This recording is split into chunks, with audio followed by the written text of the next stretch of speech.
Le jeune Guinet est un chasseur habile, fort et courageux. Mais il est aussi parfois distrait, et ce jour-là, il se retrouva en train de chasser sur les terres du village voisin, sans l'avoir voulu. C'est une tribu amie, mais quand même, ça ne se fait pas. Alors, puisqu'il était là, et plutôt curieux, il décida d'aller voir jusqu'aux maisons. Quand il vit la belle Aramée en train de jouer du balafon devant sa case, il fut convaincu qu'elle était la plus belle jeune fille au monde. Et bien sûr, il en tomba immédiatement éperdument amoureux. Et quand Aramée leva les yeux sur Guinet, elle le trouva tout à fait charmant, et accepta qu'il aille demander sa main à ses parents. Le père, dérangé dans son repas, fut d'abord fort étonné par la demande de Guinet. Mais rassuré par sa bonne mine et par la renommée de sa famille, il accepta. Et Guinet rentra chez lui vanter la beauté de sa fiancée à tout le village.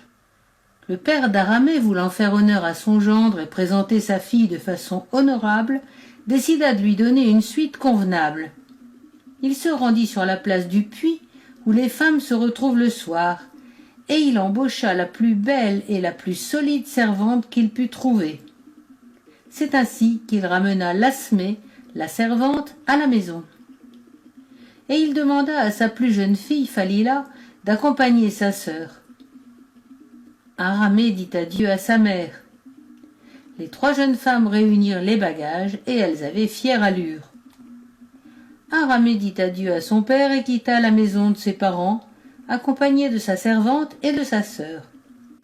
Elles n'avaient qu'une petite journée de marche sur une belle route calme, et elles étaient joyeuses et rêvassées. Falila rêvait d'un nouveau village, de nouveaux amis, de nouvelles fêtes. Lasmée se disait qu'elle allait peut-être rencontrer un beau guerrier, qui l'emmènerait dans sa case, qu'il l'épouserait, et jamais plus elle n'aurait à servir quelqu'un. Quant à Aramée, elle rêvait de Guinet, qu'elle allait bientôt revoir et ne plus jamais quitter. Et toutes 3 avançaient bon train. Bientôt elles arrivèrent au bord du fleuve. Aramée décida de s'arrêter un moment pour se reposer et se débarrasser de leurs vêtements poussiéreux, afin d'arriver aussi fraîche que possible. Aramée s'approcha de l'eau, et avant de repartir décida de tremper ses pieds dans l'eau fraîche. Alors soudain, une grande forme sombre apparut. Falila et Lasmée, d'abord horrifiées, s'enfuirent en criant. Elles se sentirent retenues, attirées vers l'eau. À peine le temps de résister, de pousser un cri, et Aramée disparut dans le fleuve. Quand le calme revint, les 2 jeunes filles, désorientées au milieu des bagages éparpillés, se désolaient. Lasmée pensait « Je ne peux pas retourner au village. Le maître me punira en me faisant faire les travaux les plus durs. Je deviendrai laide et vieille et personne ne m'épousera pour m'amener dans sa case. » Falila pleurait. « Mon père me punira en me donnant en mariage au premier prétendant qui aura besoin d'une épouse pour battre le mil, élever les enfants, porter les fardeaux. » Alors Lasmée décida de prendre la place d'Aramée. « Je suis belle, dit-elle, Guinet m'aimera et m'épousera. Tu seras ma servante, je m'occuperai de toi. Et quand viendra le moment, je te trouverai un bon mari. Je ne veux plus être servante, tu dois faire ce que je te dis. » Et c'est ainsi que, reprenant la route avec leurs bagages, Lasmée et Falila arrivèrent au village de Guinet. Elles étaient attendues et Guinet vint les accueillir. En les voyant, il se sentit gêné. Il ne reconnaissait pas sa belle fiancée, mais pensait que le voyage l'avait fatigué. Au lieu de les inviter dans sa maison, il les installa dans une belle case pour qu'elles se reposent. Il voulait préparer les festins et spectacles du mariage, mais il hésitait toujours. Et pendant ce temps, Lasmée s'impatientait et s'inquiétait.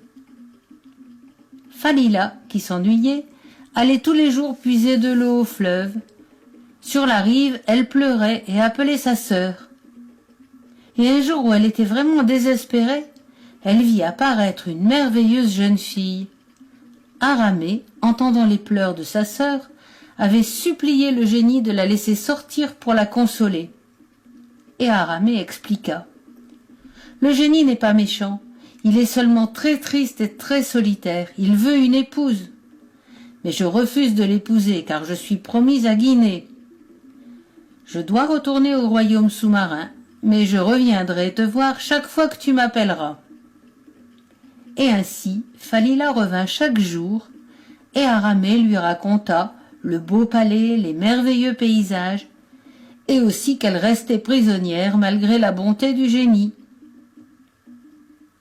Un matin, un chasseur ami de Guinée entendit Falila au bord du fleuve, qui appelait sa sœur « Aramée, Aramée ».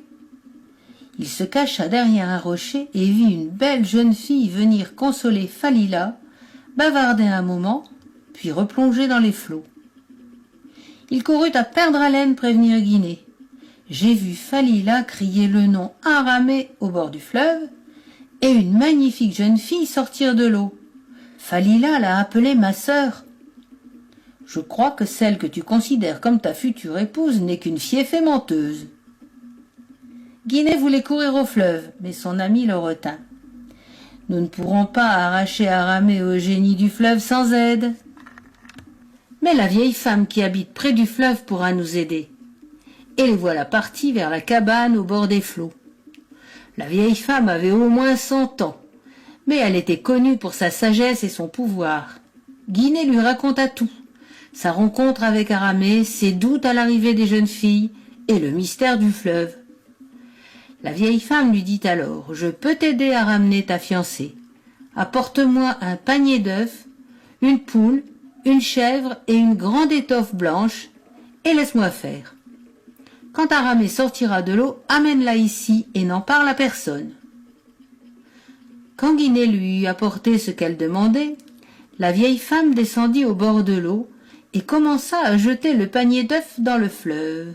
Il coula à pic jusqu'au domaine du génie. Celui-ci regarda passer le présent en souriant. Puis il vit passer une poule blanche, et son sourire s'élargit. Quand la chèvre arriva, il se dit que décidément, l'importance des cadeaux méritait son attention. Mais il fut très étonné quand une grande forme blanche se mit à onduler à la surface de l'eau. De quel cadeau pouvait-il bien s'agir? Oubliant tout, il se précipita vers le haut, et Aramée, soudainement libéré, jaillit hors de l'eau et courut vers la berge.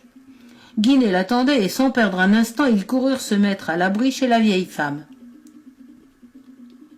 Pendant ce temps, le chasseur était parti chercher Falila, qui l'amena discrètement à la cabane. On imagine la joie des deux sœurs qui se retrouvaient enfin. La vieille femme conseilla au chasseur d'aller trouver Lasmée.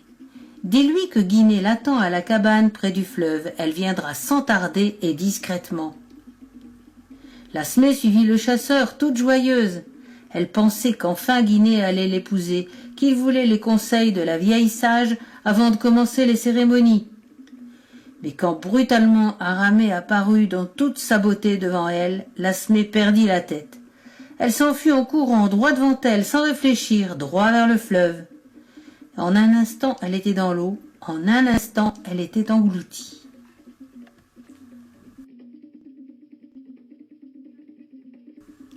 La vieille femme souriait. La belle Aramée va enfin pouvoir épouser Guinée qui l'attendait si fidèlement. Et bien sûr, tout le monde vint à la noce, les femmes, les enfants, les bavards, les curieux et les musiciens. Et cela dura longtemps. La vieille femme pensait aussi à Lasmée, la belle servante qui ne voulait servir personne. Le génie, mon voisin, est un bon voisin, qui veille à remplir mon filet de poisson chaque jour, qui arrête la crue au bord de ma maison à la saison des pluies. Il mérite une belle épouse, et la vieille femme souriait. Quant à Lasmée, émerveillée par le paysage qui l'entourait, elle se dirigea vers le beau palais qui apparaissait au loin. Et sur la route, elle rencontra un être magnifique qui lui souriait.